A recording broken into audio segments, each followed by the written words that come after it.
Tapi ketahuilah, ketika seseorang di dalam jiwanya ada tauhid, dan dia ketika proses sakaratul maut ditalkin dengan kalimat tauhid, itu yang menjadikan dia itu paham bahasa Arab, dan dia akan mudah untuk menjawab jawaban malaikat.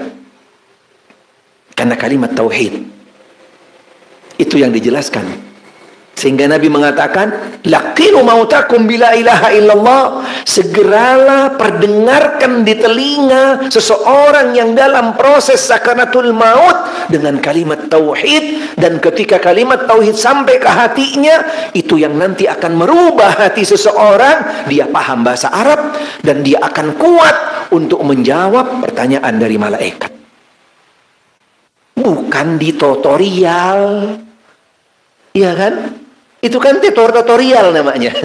Tutorial, nanti kalau datang dua malaikat menemui kamu, bertanya tentang ini, tanya itu, jawablah ini. Tutorial kan?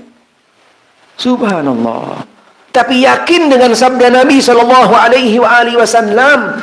orang-orang yang sampai ke telinganya tauhid dan masuk ke dalam hatinya, dan itu kalimat yang terakhir dia ucapkan, dijamin. Karena ini firman Allah di dalam Al-Quran.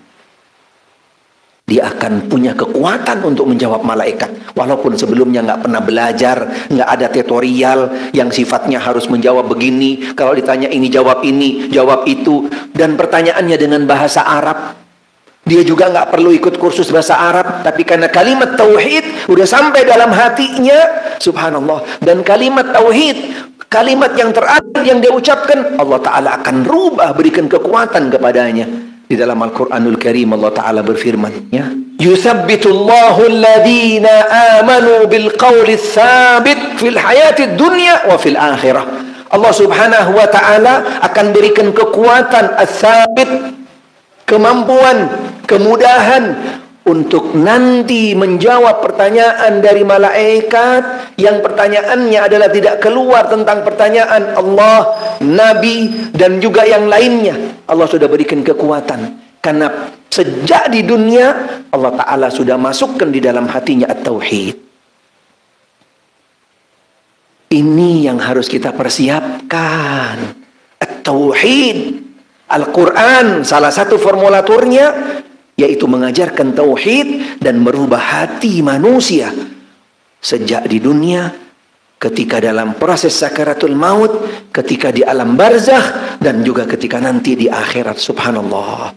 Akhir kalimat yang keluar at-tauhid, itu yang nanti akan menjadi kekuatan buat dia menjawab pertanyaan malaikat, dan nanti dia akan dibangkitkan bersama para ahlut tauhid. Dan itulah modal utama yang akan menjadi modal seseorang akan disambut oleh Allah Subhanahu wa Ta'ala. Yauma la yanfa'u malun wala banun illa man atallaha biqalbin salim. Hari di mana sudah tidak berguna lagi, nggak bermanfaat lagi harta, kedudukan, keturunan dan semuanya, kecuali orang-orang yang datang menemui Allah Ta'ala dengan hati yang suci, hati yang mentauhidkan Allah Subhanahu wa Ta'ala.